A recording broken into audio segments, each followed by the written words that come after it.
Good morning students.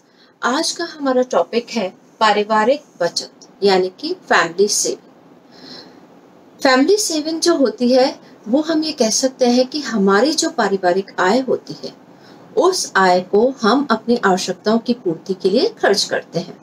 और अब क्या होता है कि आपने अपनी आय का बहुत बड़ा भाग अपनी आवश्यकताओं के लिए व्यय कर दिया। उसके बाद जो पैसा बचता है उसको हम बचत कहते हैं यानी कि सेविंग। यानी कि जो पैसा हमने आवश्यकताओं पे खर्च किया फिर वो पैसा कुछ बच गया और उसको हमने अपने भविष्य के लिए सुरक्षित रख लिया, that is called saving. Now what is the definition of family saving? पारिवारिक बचत की जो परिभाषा है अकॉर्डिंग टू केन्स जो है कुल आय में से उपभोग व्यय निकाल देने पर जो कुछ शेष बचता है वह बचत कहलाता है। What does means? Your total income, whatever is your family income, from that you subtract your consumption, whatever you have spent your money on your needs and wants. तो after expenditure जो पैसा बचता है that is called your family saving. इसका हम एक example ले सकते हैं कि जैसे कि किसी परिवार की आय 20,000 है, ठीक है, टोटल इनकम कितनी हो गई 20,000। अब 20,000 में से उसने अपनी आवश्यकताओं पर 18,000 खर्च कर दिया, तो वो क्या हो गया उसका व्यय। अब आय माइनस व्यय यानी कि income minus expenditure is equal to बचत, सेविंग। उसने 20,000 कमाया, उसमें से 18,000 खर्च किया, 18,000 को हमने माइनस किया तो हमारे पास 2,000 बचा। अब 2,000 मेरा पैसा जो है वो दैट इज माय सेविंग, ठीक है। तो आय होती है उसको हम अपनी आवश्यकताओं पर खर्च करते हैं, उसके बाद जो पैसा बच जाता है वो हमारी बचत होता है। नाउ नेक्स्ट क्वेश्चन अराइजेस कि बचत व संचय में क्या अंतर है? What is the difference between hoarding and saving? दो प्रकार से हमारा जो पैसा बचता है हम उसको कैसे स्टोर करते हैं, कैसे संग्रह करते हैं, कि उसको किस तरह से कहीं अगर इन्वेस्ट करते हैं, whatever our method is to save our money, उसके अकॉर्डिंगली ये दो आते हैं हमारे पास शब्द, एक तो बचत और संचय। संचय जो होता है पैसा दोनों में बचा, हमारी आय में से हमने जो अपनी आवश्यकताओं में खर्च किया उसके बाद जो पैसा बचा वो बचत हो गया। अब उस बचत को यदि हम उत्पादक रूप में रखते हैं इन द प्रोडक्टिव फॉर्म, यानी कि हमने उसे कहीं इन्वेस्ट कर दिया, उसका विनियोजन कर दिया। For example there are different sources of investment, यानी कि मैंने बैंक में लगा दिया, शेयर्स में लगा दिया, उसको डाकघर पोस्ट ऑफिस में डाल दिया, बहुत तरीके होते हैं हमारे सेविंग के। तो मैंने वो पैसा अगर कहीं इस तरह से लगाया है तो वो मेरा पैसा बढ़ेगा, मुझे इंटरेस्ट मिलेगा, तो after some time I will get more money. जितना मैंने लगाया था, जितना मैंने इन्वेस्ट किया था उससे मेरा पैसा बढ़ा, यानी कि your money is in productive form, आपका पैसा उत्पादक रूप में है। अब आता है संचय। संचय क्या होता है? Hoarding, it is non productive form of your saving, यानी कि हमारे पास जो पैसा है, और मोस्टली ये हाउस वाइफ्स होती हैं, जो पैसा होता है उसको क्या करती है, बच गया उसको अलमारी में रख दिया, संदूक में रख दिया, और उसको 2 महीने 4 महीने 1 साल बाद निकाला तो वो पैसा बचा तो है, भविष्य के लिए काम आ रहा है, लेकिन वो उतने का उतना रहा, वो बढ़ा नहीं, तो that is in the form of non productive. तो अब संचय क्या होता है? जो कि उत्पादक रूप में नहीं होता, और बचत क्या होता है? जो कि उत्पादक रूप में होता है। तो ये दोनों में डिफरेंस है, और हमारा को क्या करना है, हमें इसको बचत को विनियोजन करना है, उत्पादक रूप में रखना है। नेक्स्ट है what is the importance of saving? बचत का क्या महत्व है? वैसे तो इट्स वेरी कॉमन कि बचत करेंगे तो फायदा ही फायदा है, उसका कोई नुकसान हमें नहीं दिख रहा है, लेकिन मेन जो हम ये कह सकते हैं कि इसके क्या क्या फायदे होते हैं। पहला है समृद्धि यानी कि प्रॉस्पेरिटी। अगर आप बचत करते हैं तो आप प्रॉस्पेरस जीवन जिएंगे, क्योंकि आप अपनी आय को बढ़ा रहे हैं, आप कहीं पैसा इन्वेस्ट कर रहे हैं तो आपकी आय बढ़ेगी, आय बढ़ेगी तो आपका जीवन स्तर ऊंचा उठेगा, आप और अधिक आवश्यकताओं की पूर्ति कर पाओगे, तो नेचुरल है आपकी जो लाइफ है वो प्रॉस्पेरस होएगी, आपका जीवन का स्तर ऊंचा उठेगा, आप हर आवश्यकता को पूरा कर पाओगे। सेकंड है आय में वृद्धि। अगर हम बचत करते हैं, हम उस पैसे को विनियोजन करते हैं, तो अब उसका इंटरेस्ट भी हमारे पास आ रहा है, तो यानी कि मेरी टोटल इनकम बढ़ गई। तो बचत करना हमेशा प्रॉफिटेबल होता है, प्रोडक्टिव होता है, आपकी आय बढ़ती जाती है। देन कम्स अनावश्यक खर्चों में कमी। यदि हम बचत करते हैं तो हमारे अनावश्यक खर्चों में कमी आती है। कैसे आती है? आपके जो आपने अपना बजट बनाया और आपने उसमें देखा कि मुझे ये आवश्यकताएं हैं, मैंने लिस्ट बना ली कि मुझे यहाँ खर्चा करना है, और उसमें आपने एक मद बचत का भी रखा। अब बचत के लिए, पैसे बचाने के लिए हम क्या करेंगे? क्योंकि हमें वो पैसा बचाना ही है, हमने ऐसी पॉलिसी ले ली है, ये सोच लिया कि मुझे इतना अमाउंट बैंक में डालना ही है, तो मैं क्या करूंगी? जो मेरे को लगेगा कि मेरे खर्चे अनावश्यक हैं उनको मैं कम करूं, ताकि मैं अपना पैसा भविष्य के लिए बचा पाऊं। तो बचत करने से हमारे बहुत से फिजूल खर्ची और ऐसे जो हमारी आवश्यकता है जिनकी हमें जरूरत नहीं होती, दैट आर नॉट नेसेसरी, हम उनको कटौती कर सकते हैं। ऊंचे जीवन स्तर की प्राप्ति, योर स्टैंडर्ड ऑफ लिविंग जो होता है वो राइज करता है।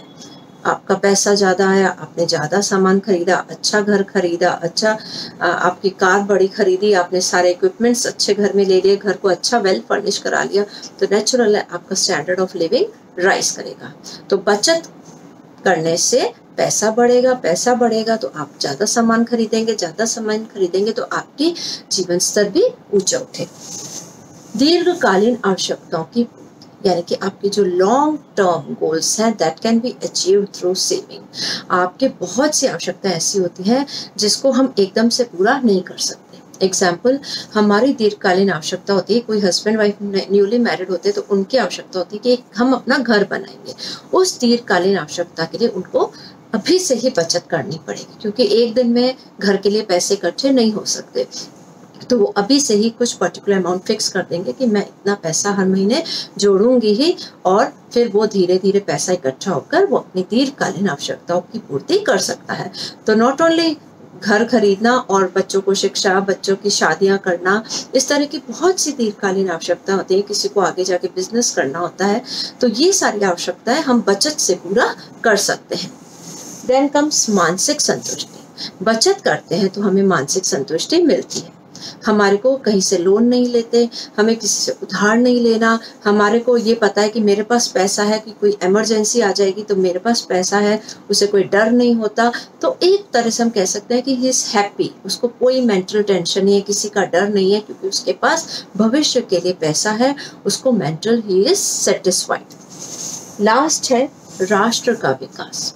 तो हमने पहले भी डिस्कस किया था कि हमारी जो बचत है, हमने जो बैंक में की, उस पैसे को बैंक वाले और लोगों को लोन में देते हैं, उस लोन से लोग अपने उद्योग धंधे शुरू करते हैं, उस उद्योग धंधों से लोगों को काम मिलता है, और धीरे धीरे करके सब जो काफी बड़ा ग्रुप उससे विकास कर लेता है। यानी कि एक हमारी बचत से एक चेन बन जाती है, और इस तरह से हमारा देश जो है वो विकास करता है। तो हमें बचत, हमारी बचत, हम ये कह सकते हैं कि बहुत लोगों को हेल्प करती है। हमें हेल्प नहीं करती, हमें तो उसका इंक्रीज मिल ही रहा है अमाउंट, लेकिन उस पैसे को दूसरे लोग यूज करते हैं और वो बैंक को इंटरेस्ट देते हैं, और उस पैसे से लोग अपना उद्योग धंधा करते हैं, अपना काम चलाते हैं और लोगों को रोजगार देते हैं। इससे लोगों का परचेसिंग पावर बढ़ता है और हमारा देश जो है नए उत्पादन बढ़ते हैं और देश का विकास होता है। तो ये आपने देखा कि बचत बहुत महत्वपूर्ण है। बचत करने से हमें बहुत से फायदे होते हैं। नॉट ओनली मेंटल पीस, हमारा आर्थिक स्थिति का मजबूत होता है, हमारा देश विकास करता है, हमारे लॉन्ग टर्म गोल्स पूरे होते हैं, हम अपने स्वास्थ्य के लिए, अपने सबके लिए हम अपना पैसा सुरक्षित रख सकते हैं। तो ये बचत करना is very important. Now comes what are the determining factors of बचत के निर्धारक तत्व क्या है? दैट मीन्स हम बचत करेंगे या नहीं करते, कई बार इसके पीछे क्या तत्व है। बचत तो सबको करनी चाहिए, लेकिन कई बार हम देखते हैं कि कुछ फैक्टर्स होते हैं जिसकी वजह से लोग बचत नहीं करते। तो अब इसके पीछे कौन कौन से फैक्टर्स होते हैं? वैसे तो हम इसको 3 मेन फैक्टर्स में डिवाइड करते हैं। फर्स्ट इज बचत करने की क्षमता, that is your ability to save. आप में कितनी क्षमता है कि आप बचत कर पाओ। सेकेंड है बचत करने की इच्छा, desire to save, and third is opportunities available। आपको क्या सुविधाएं मिल रही हैं बचत करने की, उस पे भी आपका बचत करना निर्भर करता है। अब हम एक एक को समझें। तो पहला है बचत करने की क्षमता। हमारी बचत करने की क्षमता होगी तभी तो हम बचत करेंगे। यदि मेरे पास पैसा ही कम है, मेरी आय ही कम है, कि मेरी आवश्यकता ही नहीं पूरी हो रही, तो हम कहाँ से बचत करेंगे? तो बचत करने की क्षमता होना बहुत ज़रूरी है यदि हमें बचत करनी है। अब ये जो क्षमता है, ये बहुत से इसके पीछे फैक्टर्स होते हैं कि हम ये देखेंगे कि कुछ देश जो होते हैं वो बहुत समृद्ध होते हैं, वहाँ लोगों की आय ज़्यादा होती है तो वहाँ के लोग ज़्यादा बचत करते हैं, तो जिनकी आय कम होती है वो बचत कम करते हैं। आपने देखा होगा लो इनकम वालों के पैसे बहुत लिमिटेड होते हैं कि उनकी आवश्यकता ही मुश्किल से पूरी हो पाती है, तो वो हर महीने आगे से आगे उधारा लेते रहते हैं, तो उनके पास बचत करने के लिए पैसा नहीं होता। अब देश में प्राकृतिक साधन कैसे हैं, उस पर भी हमारे बचत करने की क्षमता पर निर्भर करता है। उद्योग धंधे कैसे हैं, अगर बहुत से लोगों को काम मिल रहा है तो उनका आय बढ़ेगी तो वो बचत करेंगे।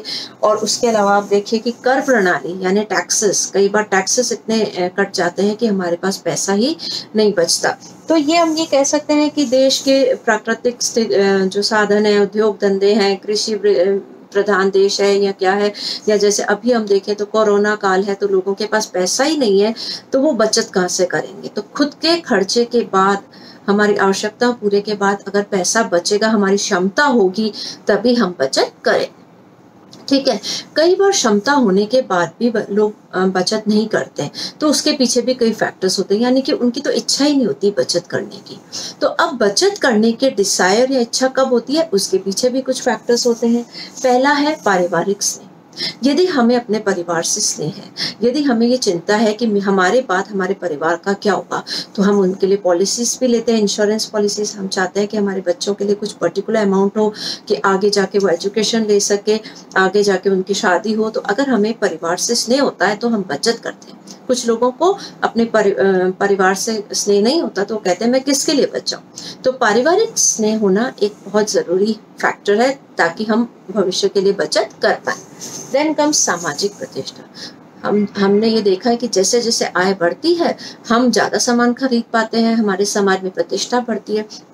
तो सामाजिक प्रतिष्ठा में यदि हम इस चीज को इम्पोर्टेंस देते हैं तो हम इसमें बचत ज्यादा करेंगे, क्योंकि हमें लगता है नहीं मेरे पास ये भी होना चाहिए, वो भी होना चाहिए, तो उसको लेने के लिए वी हैव टू सेव। तो सामाजिक प्रतिष्ठा भी एक फैक्टर है जो कि बचत को प्रभावित करता है। नेक्स्ट है दूरदर्शिता। दूरदर्शिता यानी कि फोरसाइटेडनेस, यानी कि मेरे को अपने भविष्य का देखना है कि मुझे भविष्य में कोई चीज चाहिए, लॉन्ग टर्म गोल्स हैं, भविष्य के लिए मुझे पैसे की जरूरत हो सकती है। तो ये अगर हमारे अंदर है, फीलिंग है, लॉन्ग टर्म गोल्स हैं, तो हम अभी से ही बचत करने की एक हम बना लेंगे कि मुझे बचत करनी ही है। देन कम्स स्वभाव। स्वभाव यानी कि हम ये कह सकते हैं कि कुछ लोगों का नेचर होता है बहुत खर्चीले होते हैं, वो पैसा बिल्कुल भी नहीं बचाते, और कुछ लोग जो होते हैं उनका स्वभाव होता है सोच समझ के खर्च करना और पैसे को बचा कर चलना। तो ये व्यक्ति विशेष पर निर्भर करता है कि उसका स्वभाव कैसा है, तभी उसकी बचत करने की इच्छा होगी। परोपकार। कुछ लोग परोपकार के लिए भी बचत करते हैं। आपने देखा होगा कि बहुत सी इस तरह की स्कॉलरशिप्स होती हैं जो कि लोग अपने किसी के नाम पर देते हैं कि पर्टिकुलर सब्जेक्ट में टॉप किया उसको देंगे, या किसी गरीब बच्चे के लिए पढ़ाई की फीस देते हैं, और कई लोग दान देते हैं। तो इस तरह की परोपकार की अगर फीलिंग होती है तो उसके लिए भी लोग बचत करते हैं। और लास्ट है कि लोग अपनी वृद्धावस्था और बीमारी के लिए भी बचत करते हैं। दैट इज सॉर्ट ऑफ फोरसाइटेडनेस कि मुझे अपनी ओल्ड एज के लिए पैसा रखना है, मेरी देखभाल कौन करेगा, मेरे पास पैसा होना चाहिए, या मुझे भविष्य में कोई बीमारी हो गई तो मेरा हॉस्पिटल का खर्चा, मेरी दवाइयों का खर्चा, मेरी नर्स का खर्चा कैसे होगा पूरा। तो वो अभी से ही, अगर उनके ये दिमाग में ये फीलिंग होती है, ये डिजायर होती है, तो वो अभी से ही बचत करना शुरू कर देते हैं। तो दीज आर द फैक्टर्स जिसकी वजह से हमारे अंदर बचत करने की इच्छा होती है। लेकिन कई बार क्षमता और इच्छा होने के बावजूद भी हम बचत नहीं कर पाते बिकॉज ऑफ अपॉर्चुनिटीज। हमारे देश में सुविधाएं नहीं है, दैट इज थर्ड फैक्टर। अब देश में कई बार ऐसी स्थिति होती है कि हम बचत करना चाहते हुए भी नहीं कर पाते। तो जैसे कि प्राकृतिक स्थिति हम कह सकते हैं कि हमारा देश, हमारा शहर, हमारा गांव ऐसी जगह है जहाँ पे हमेशा कभी फ्लड आ जाता है, कभी अकाल पड़ जाता है, कभी भूकंप कहीं पे आ रहा हो, तो वो लोग फिर बैंक और इधर पैसा डालना पसंद नहीं करेंगे। उन्हें पता है कि आज हमें ये शहर छोड़ के कभी भी जाना पड़ सकता है, यानी कि कभी वॉर की कंडीशन होती है, यानी कि देश की शांति और सुरक्षा पे भी फैक्टर डिपेंड करता है, यानी कि देश में लड़ाई झगड़ा हो रहा है, कभी भी हमें देश को छोड़ के जाना पड़ सकता है, कभी भी कुछ हो सकता है। तो उस समय हम बैंक से कैसे पैसे निकालेंगे, हमने जो इन्वेस्ट किया वो पैसा कैसे आएगा। तो लोग अपने पास पैसा रखना पसंद करते हैं। एक और है कि हमारी मुद्रा प्रणाली कैसी है। यदि हमारे देश की मुद्रा प्रणाली सुदृढ़ है, यानी कि यदि हम पैसा विनियोजन करते हैं, इन्वेस्ट करते हैं, तो हमें अच्छा इंटरेस्ट मिल रहा है, तभी हम बचत करेंगे। कई बार क्या होता है, लोगों को लगता है कि हम प्रॉपर्टी पे पैसा लगाएं, हम लैंड खरीदें तो हमें ज़्यादा बेनिफिट होगा, हम गोल्ड खरीदें तो हमें ज़्यादा बेनिफिट होगा। तो ये डिपेंड करता है कंडीशन पे कि किस पे हम पैसा ज़्यादा लगाएं। यदि मुद्रा प्रणाली बहुत स्ट्रांग होगी तो व्यक्ति जो है ज़्यादा बैंक में और इस तरह से इन्वेस्ट करेगा। It depends upon your economical condition of the country. Then एक है कि प्रबल विनियोजन के साधन, यानी कि हमारे जो विनियोजन के साधन है वो प्रबल होंगे, यानी कि हमें लग रहा है कि मैं बैंक में पैसा डालती हूँ तो मुझे ज़्यादा बेनिफिट है, मेरा पैसा ज़्यादा सेफ है बनिस्बत किसी लैंड में लगाने के, या फिर हम ये कह सकते हैं कि गोल्ड खरीदने में, तो हम फिर वहाँ पे पैसा ज़्यादा लगाएंगे। तो अब आपने देखा कि बचत के ये 3 इम्पॉर्टेंट डिटरमाइनिंग फैक्टर्स हैं, निर्धारक तत्व हैं। दैट इज आपके बचत की क्षमता होनी चाहिए, फिर क्षमता होने के बाद आप में इच्छा होनी चाहिए, desire to save, and the last is opportunities to save, यानी कि आपको बचत करने की सुविधाएं भी होनी चाहिए, तभी हम बचत करेंगे। तो ये तो हमने आज देखा कि what is family budget, what is difference between बचत एंड संचय, यानी कि सेविंग एंड होल्डिंग में क्या डिफरेंस है, और बचत के कौन कौन से महत्व हैं, और बचत के निर्धारक तत्व कौन से हैं। अब बचत कहाँ हम कर सकते हैं, व्हाट आर द सोर्सेस, जैसे कि हम उसको आगे डिटेल में पढ़ेंगे, लेकिन हम एक बार सिंपल से डिस्कस कर लेते हैं। The main sources of your saving are, the first and most important is bank. हम सबसे पहले पैसा बैंक में डालते हैं, फिर आपके पोस्ट ऑफिस में भी लोग पैसा जमा कराते हैं, फिर कई इंश्योरेंस पॉलिसीज होती हैं, long term, short term and life insurance and endowment policies, उसमें आप पैसा लगा सकते हैं। फिर आपका GPF होता है, PPF होता है, पेंशन स्कीम्स होती हैं, इसके अलावा शेयर्स होते हैं, डिविडेंड्स होते हैं, लॉटरीज वगैरह, चिट सिस्टम होते हैं, किट्टी पार्टीज भी एक तरह से सॉर्ट ऑफ आपका बचत है। तो इस तरह डिफरेंट तरीके हैं जिसमें आप पैसा जमा कर सकते हैं, आपको जो बेस्ट लगेगा आप उसी में ही बचत करें।